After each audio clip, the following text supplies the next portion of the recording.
नमस्कार। आज के इस वीडियो में हम कक्षा एकादशी विषय जीव विज्ञान के अध्याय 5 जिसके भाग 4 का प्रकरण है पुष्पी पादपों में रूपांतरण, इसके बारे में अध्ययन करेंगे। आज अपना जो टॉपिक है उसकी शुरुआत हम पुष्प के भागों से करते हैं।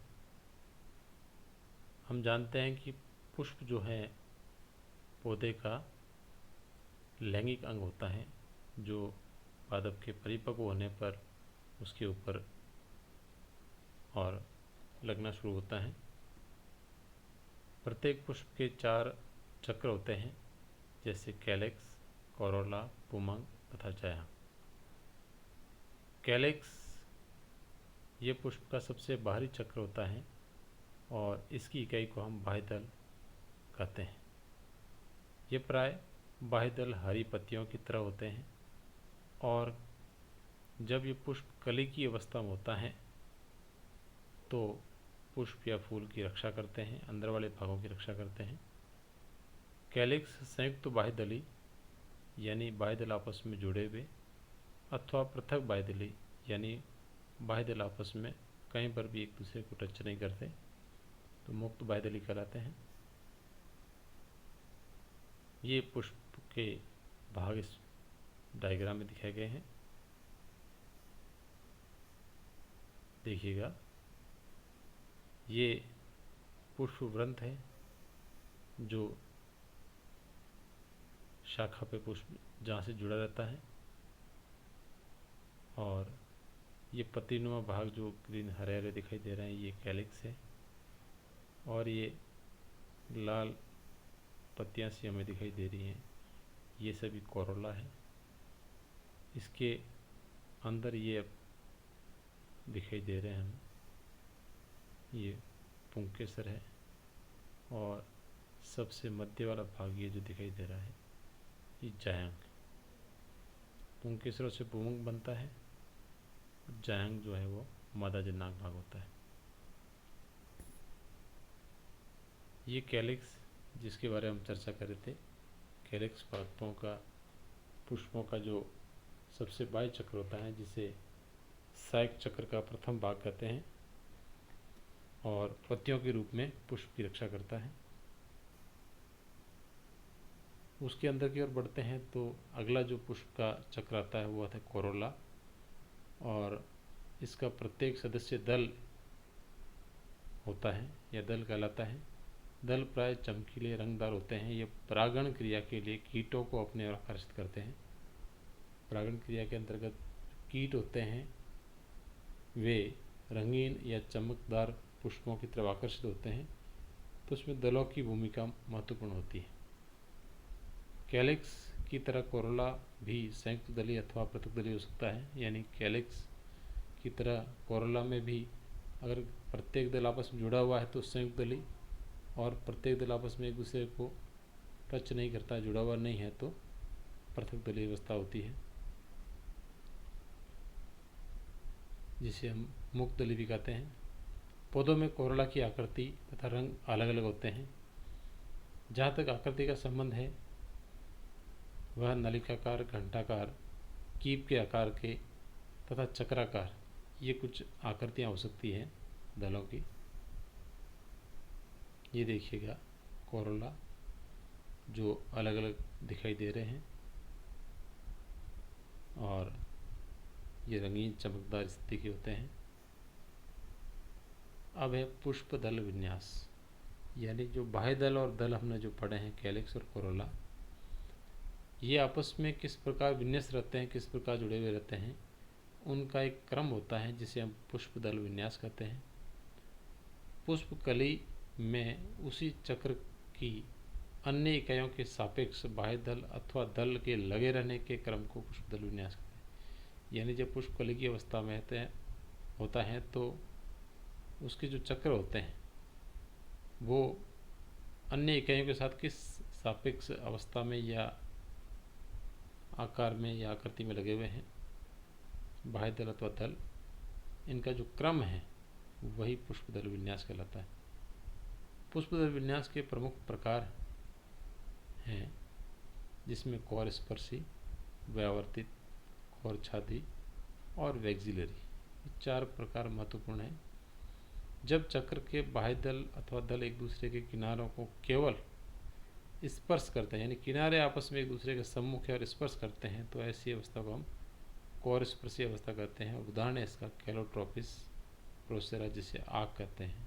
आँख में कौर स्पर्शी अवस्था पाई जाती है।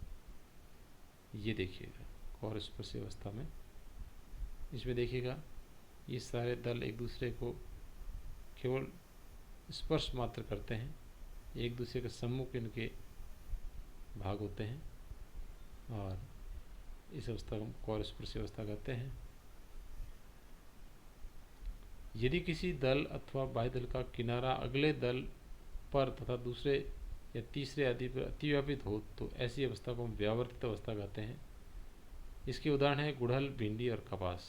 यानी किसी दल का भाग या बाह्य दल का भाग का जो किनारा है अगले दल के ऊपर या दूसरे या तीसरे आदि के ऊपर अतिव्यापित हो रहा है, यानी एक किनारा अंदर की ओर दिख रहा है, दूसरा किसी दूसरे दल के या बाह्य दल के ऊपर की ओर दिख रहा है, ऐसी अवस्था को हम व्यावर्तित अवस्था कहते हैं। उदाहरण है गुड़हल है, भिंडी है और कपास। यदि बाह्य दल अथवा दल दूसरे पर अतिव्यापित हो तो उसकी कोई विशेष दिशा नहीं होती, इस प्रकार की स्थिति को कौर छादी अवस्था कहते हैं। यानी कौर छादी अवस्था में पूरा बाहर भी हो सकता है, पूरा अंदर भी हो सकता है। इसके जो उदाहरण है वो है केसिया और गुलमोहर। स्थिति देखते हैं व्यावर्तित। व्यावर्तित देखिएगा, ये दल का एक किनारा बाहर है तो एक अंदर है, एक बार एक अंदर, एक बार एक अंदर, एक बार एक अंदर, एक बार एक अंदर। इस प्रकार की अवस्था जब दिखाई देती है इसे हम व्यावर्तित अवस्था कहते हैं। और यह है कौर छादी अवस्था। इसमें देखिएगा, इसमें दल या बाह्य दल जो भी है उसके दोनों किनारे अंदर की ओर है पूरी तरह से, तो ये साइड वाला भाग आधा अंदर आधा बाहर, इसमें भी आधा अंदर आधा बाहर, इसमें भी एक अंदर एक बाहर, ये पूरा बाहर होगा। यानी एक पूरा अंदर की ओर है, एक पूरा बाहर है, 3 अंदर बाहर की तरफ, यानी व्यावर्तित अवस्था में। तो ऐसी अवस्था जब मिलती है तो जो हम कौर छादी अवस्था कहते हैं।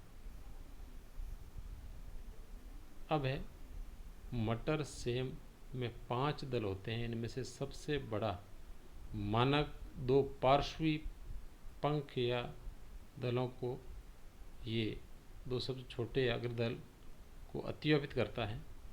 इस प्रकार का जो पुष्प दल विन्यास है उसे हम वैक्सिलरी अथवा पेप्लियोनेसिस या पेप्लियोनेसियस अवस्था कहते हैं। इसमें देखिएगा ये अवस्था होती है।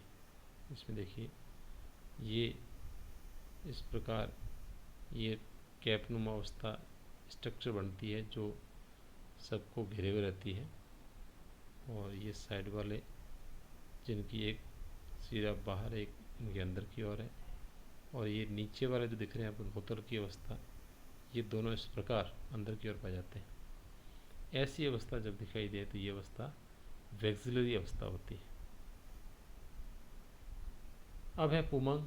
पुमंग पुंकेसरों से मिलकर बनता है, यानी सब पुंके से मिलते हैं तो पुष्प का जो भाग बनता है वो पुंमंग कहलाता है और नरजनांग भाग कहलाता है। प्रत्येक पुंकेसर जो फूल के नरजनन अंग होते हैं, इसमें एक तंतु तथा एक परागकोश होता है। सबसे ऊपरी भाग को जो गोल भाग होता है परागकोश, नीचे डंठलनुमा स्थिति भूतंतु कहलाती है। प्रत्येक परागकोश प्राय द्विपालिक यानी 2 पालियों से बना हुआ, और प्रत्येक पाली में 2 कोष्ठक यानी लघु बीजाणु धानियाँ होती हैं। परागकोश में परागकणों का निर्माण होता है। बंध्य पुंकेसर जो जनन करने में समर्थ नहीं है उन्हें हम स्टेमिनोड कहते हैं। ऐसे प्रश्न भी आ सकते हैं, स्टेमिनोड क्या होते हैं? तो ऐसे पुंकेसर जो जनन करने में समर्थ ना हो स्टेमिनोड कहलाते हैं। ये देखिएगा जननांग, सभी पुंकेसर जब इकट्ठे हो जाते हैं तो स्थिति पुमंग या एंड्रोशियम कहलाती है। ये सब पुमंग के भाग हैं। इस प्रकार की स्थिति होती है। ये ऊपर वाला भाग जो होता है वो परागकोश, और नीचे जो दिख रहा डंठलनुमा से भूतंतु कहते हैं। ये सारे मिल जाते हैं पुंकेसर, तो हम इसको नर जनांग यानी पुमंग कहते हैं, इंग्लिश में बोलते हैं एंड्रोशियम। पुंकेसर फूल के अन्य भागों जैसे दल है अथवा बाह्यदल या आपस में दल या पुंकेसर आपस में भी जुड़े हो सकते हैं। जब पुंकेसर दल से जुड़े होते हैं तो उसे दल लग्न यानी एपीपेटलस कहते हैं। जैसे बैंगन में दलों के साथ पुंकेसर जुड़े रहते हैं। यदि ये परिदल पुंज से जुड़े होते हैं तो उसको परिदल लग्न यानी एपीफिलस कहते हैं। जैसे लिली में, फूल में या पुष्प में पुंकेसर मुक्त यानी बहुपुंकेसरी अथवा जुड़े हुए हो सकते हैं, या तो अलग अलग हो सकते हैं या आपस में संघ के अंदर पाए जाते हैं, जुड़े हुए पाए जाते हैं। पुंकेसर एक गुच्छे अथवा बंडल के रूप में है तो एक संगी जैसे गुड़हल में, अथवा दो बंडल या द्विसंगी अवस्था में जैसे मटर, अथवा दो से अधिक बंडल या बहुसंगी अवस्था में है जैसे सिट्रस में हो सकते हैं।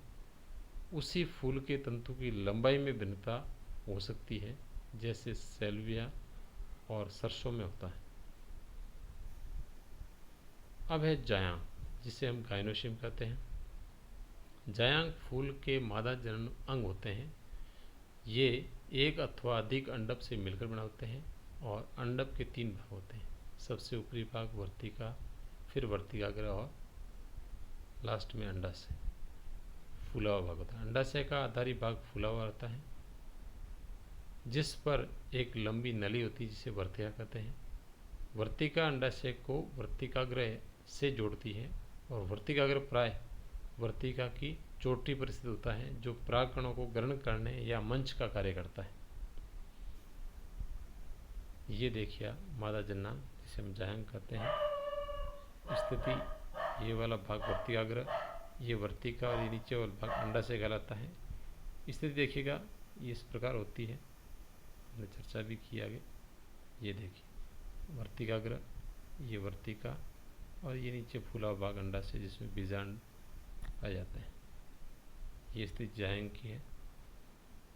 प्रत्येक अंडाशय में एक अथवा अधिक बीजांड होते हैं जो चपटे गद्देदार बीजांड सन से जुड़े रहते हैं। ये बीजांड होते हैं वो बीजांड सन से जुड़े रहते हैं। जब एक से अधिक अंडक होते हैं तब वे पृथक यानी मुक्त हो सकते हैं जैसे गुलाब और कमल में। इन्हें युक्तांडपी या एपोकार्पसी कहते हैं। ऐसी अवस्था जो अंडक आपस में पृथक हो, जुड़े हुए नहीं हो, तो ऐसी अवस्था युक्तांडपी या एपोकार्पस कहलाती है। जब अंडक परस्पर जुड़े रहते हैं जैसे मटर या टमाटर में, तो इस अवस्था को युक्तांडपी या सिनकार्पस कहते हैं। निषेचन के बाद बीजांड से बीज और अंडाशय से फल बनते हैं। जो बीजांड होते हैं अंडाशय के अंदर उनसे तो बीज बनेंगे और अंडाशय जो होता है उससे फल का निर्माण होता है निषेचन के बाद। अब हमने जो टॉपिक पढ़ा है इससे रिलेटेड कुछ अभ्यास प्रश्न हैं, जिसमें पहला है स्टेमिनॉइड क्या होता है, दूसरा पुष्प के 4 चक्र कौन कौन से हैं, तीसरा अंडक के भाग बताइए, चौथा प्रश्न है पुष्प दल विन्यास किसे कहते हैं, इनके प्रकार बताइए। तो ये अपनी नोटबुक में आपको करने हैं। जो हमने टॉपिक पढ़ा है उसके अंदर इसके बारे में हमने चर्चा की है। आज के लिए इतने, धन्यवाद।